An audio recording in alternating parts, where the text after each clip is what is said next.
Baiklah, saya akan menjelaskan latar belakang dan rumusan masalah pada makalah kelompok kami. Adapun latar belakangnya adalah penyakit yang disebabkan oleh bakteri patogen dapat menyerang tubuh manusia. Saat sistem imun dalam tubuh manusia menurun, dapat mengakibatkan lemahnya daya tahan tubuh terhadap serangan suatu penyakit. Saat inilah bakteri yang bersifat patogen maupun virus dan juga penyakit lainnya dapat masuk dengan mudah dan menginfeksi tubuh manusia tersebut. Jika tubuh sudah terinfeksi, akan ada tanda-tanda vital yang ditunjukkan tubuh untuk memberi tanda bahwa tubuh tersebut dalam proses memerangi makhluk asing yang ada di dalam tubuh. Banyak cara untuk mengetahui suatu penyakit ataupun jenis bakteri yang ada di dalam tubuh manusia. Salah satunya yaitu dengan melakukan pemeriksaan feses. Adapun rumusan masalah pada makalah kami yang pertama yaitu bagaimana penanganan sampel feses, dan yang kedua, apa saja bakteri yang terdapat pada sampel feses. Yang ketiga adalah bagaimana cara identifikasi bakteri pada sampel feses, dan yang terakhir, bagaimana sensitivitas bakteri pada sampel feses. Baiklah, selanjutnya ada tujuan dan tinjauan pustaka.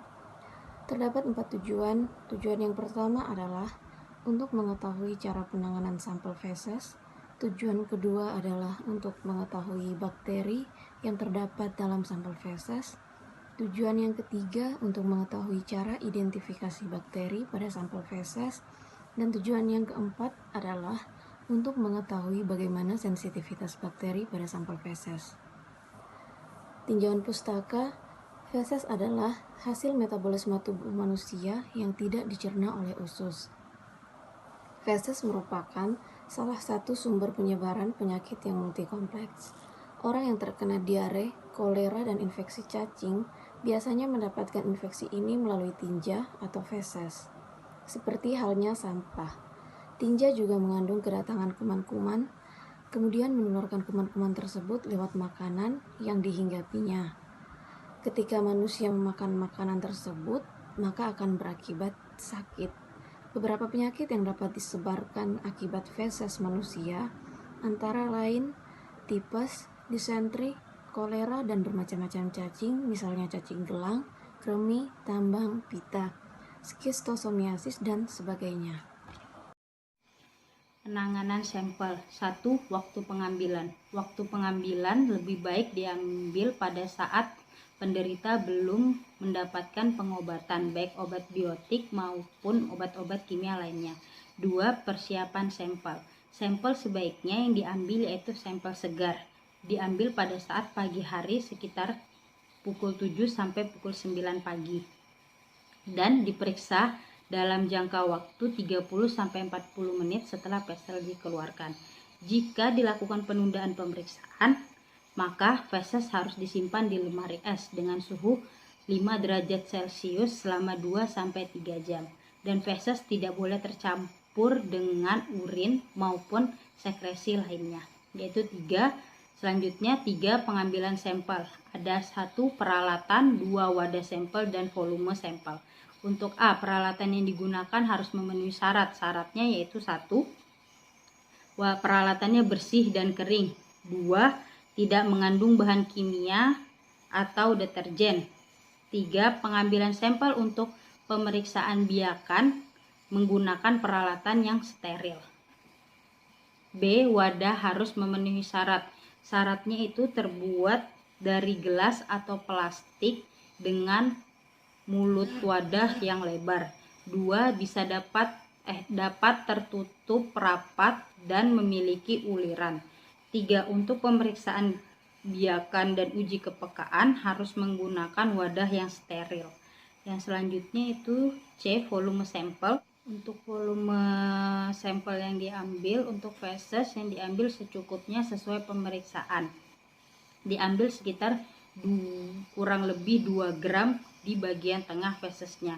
Selanjutnya, jika dilakukan swab rektal, maka harus dimasukkan ke dalam media transport, dan untuk sampel feses yang cair diambil 1-2 mili feses lalu dimasukkan ke dalam media transport. Selanjutnya yaitu ada bakteri yang umum ditemukan pada sampel feses, yaitu ada 2, satu flora komersal yang terdapat pada saluran pencernaan bagian bawah, yaitu ada Staphylococcus epidermidis, 2 Enterococcus, 3 Pseudomonas, 4 E. coli. Selanjutnya yaitu 2 bakteri patogen yang terdapat pada saluran pencernaan bagian bawah, ada Salmonella, Shigella, Vibrio cholera, dan masih banyak lagi. Identifikasi bakteri.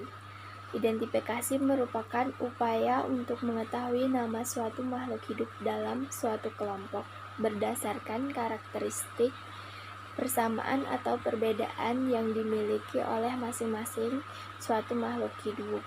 Adapun media pembiakan terdiri dari yang pertama blood agar plate yang terdiri atas gamma hemolysa, alpha hemolysa, dan beta hemolysa. Penanaman sampel feses pada media blood agar plate yaitu berbentuk bulat sedang, berkoloni kecil-kecil, berwarna abu-abu, evaluasinya rata, tapi encire, konsisten, smooth, dan yang kedua ada agar McConke, yaitu bertujuan untuk menghambat pengaruh kristal ungu terhadap pertumbuhan bakteri gram positif. Selanjutnya bakteri gram negatif dapat diisolasi.